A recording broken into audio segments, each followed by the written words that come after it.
और अपने आप को बाहर की चीजों से हटा के केवल ऐसा ही हो कि सारी चीजें छोड़ के हम जो आपस में जो बात करें, मैं कोई भाषण नहीं दूंगा आपको, अपन आपस में कुछ बात करेंगे तो उससे पहले एक बार सीधे बैठेंगे और ओम का उच्चारण करेंगे।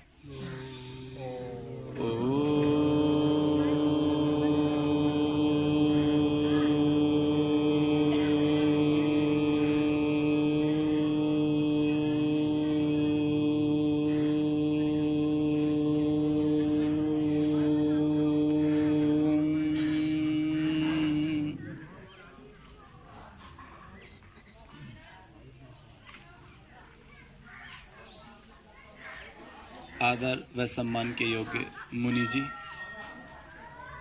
आचार्य जी, ब्रह्मचारी जी और गांव बालधन कला के सभी गणमान्य महानुभाव, मातृशक्ति।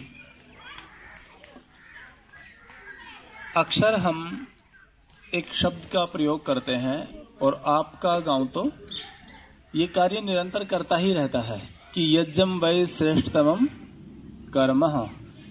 अभी आचार्य जी भी कुछ समय पहले कह रहे थे कि यज्ञ संसार का सबसे श्रेष्ठ कार्य है।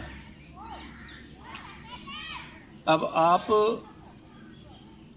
आप सब, क्योंकि आप सब याज्ञिक लोग हैं, जैसा कि मैंने सुना कि यहाँ हर रोज यज्ञ होता है, विशेष रूप से उन माताओं के लिए जो यहाँ हर रोज यज्ञ कर रही हैं, और बाकी सब लोग भी इस चीज को ध्यान से सुने कि यज्ञम वै श्रेष्ठतमम कर्म, यज्ञ संसार का सबसे श्रेष्ठ कर्म है।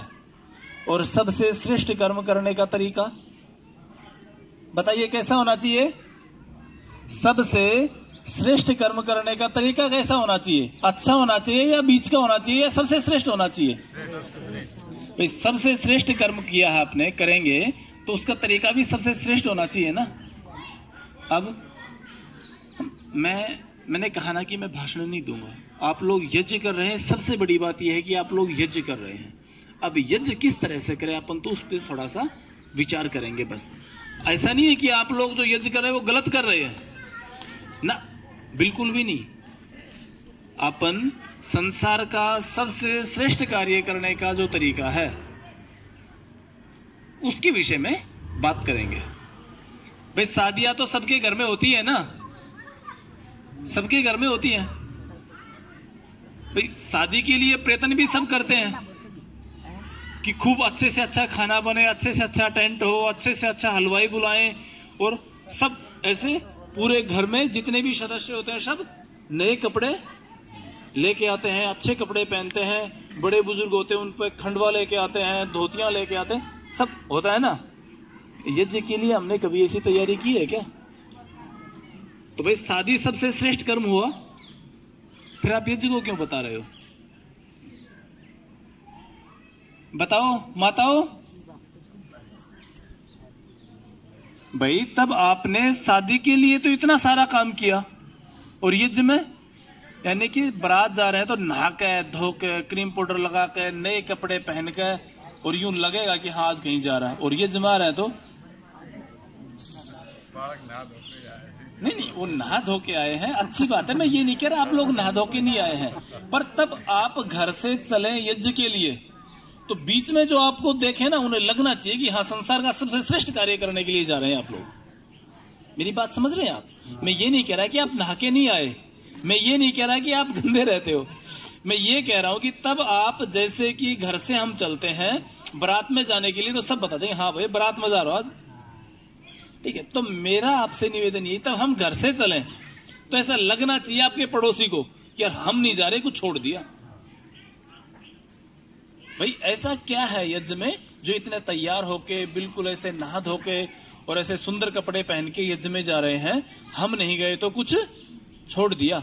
हम सब कैसे करते हैं यज्ञ के ऊपर?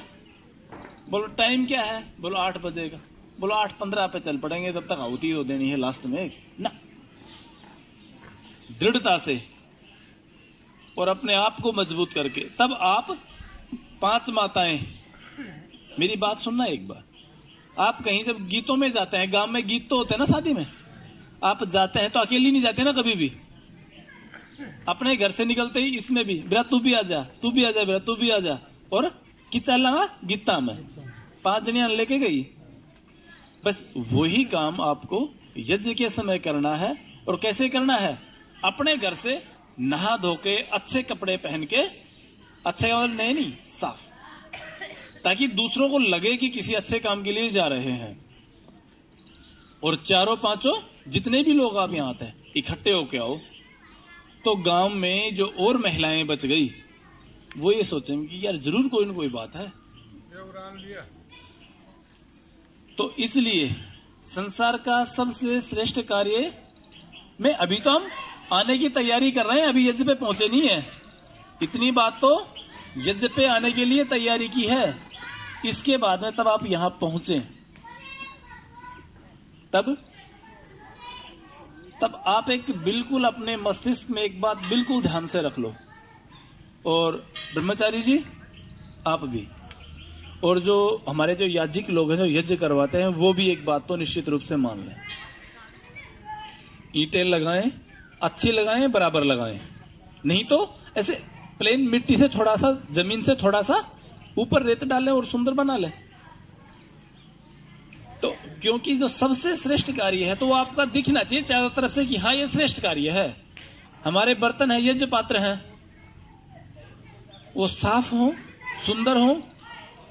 भाई घर पे जो हमारे गिलास होते हैं अगर उनके कान्ने मुड़ जावे तो अपन रखे हैं कि उनने नहीं रखते ना, तो इसका मतलब घर जो हमारे पानी का प्रेंडा है वो श्रेष्ठ हुआ यज्ञ से। तो आप मेरी बात को समझने का प्रयास करें, अन्यथा ना लें। केवल मेरा आपसे इतना आग्रह है कि संसार का सबसे श्रेष्ठ कार्य सबसे श्रेष्ठ दिखना भी चाहिए कि हाँ है, हम संसार का सबसे श्रेष्ठ कार्य करते हैं। जितनी भी उत्तम हवन सामग्री हो सकती है, संविधाएं हो सकती है, सब इसमें डालें। आप अपने लिए बादाम खाते हैं, काजू खाते हैं, किशमिश खाते हैं, जब संसार का सबसे श्रेष्ठ कार्य है तो थोड़ा इसमें भी डालें। ऐसा नहीं कि आप नहीं डालते, मैं बता रहा हूं। तब अब हमारी तैयारी हो गई पात्रों की, कि कोई पात्र जैसे कि काना ऊपर से गिर गया, क्योंकि ये हमारे पात्र तांबे के हैं, अगर हाथ में से कभी छूट जाता है तो किनारी के बल पड़ता, किनारी उसकी मुड़ जाती है। अपने घर की चीज को भी अपन सीधा करते हैं ना, उसको थोड़ा सीधा कर लें, अच्छे से साफ कर लें, और फिर न तैयारी हो जाए। इसके पश्चात तब घी होता है खाने के लिए। कभी कोई घी बाजार में से सबसे सस्ता घी लेके आता खाने के लिए, लेके आता है कोई? तो यज्ञ के लिए भी सबसे अच्छा उत्तम घी अपने घर से लेके आए, जो हम अपने खाने के लिए प्रयोग करते हैं वो घी लेके आए। ऐसा कदापि ना समझे कि ठीक है बाजार में से अब 750-800 रुपए किलो का घर का घी है, कोई बात नहीं, 300-400 रुपए में 1 किलो वहां से मंगवा लेना, बिल्कुल नहीं। आप ऐसा नहीं करते, पर फिर भी मैं बता रहा हूं कि कैसा होना चाहिए संसार का सबसे श्रेष्ठ कर्म। तब यहां तक की हमारी तैयारी हो गई, अब हमने यज्ञ किया।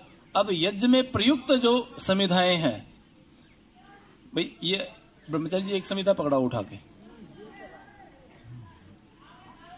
संसार के सबसे श्रेष्ठ कार्य के लिए ऐसी संविधाएं हैं, देख रहे हैं आप कैसी होनी चाहिए? बिल्कुल सीधी, अच्छी, साफ, जिससे कि दिखे। अब ये हम आप लोग करते हैं रोज, सीधे पेड़ के नीचे, पीपल के नीचे तो ऐसे ही संविधाएं जड़ के पड़ जाती हैं, सूखी लकड़ियां, उनको उठा के ले आओ, और ऐसी लेके आओ तो उनको सीधा सीधा फाड़ के रखो।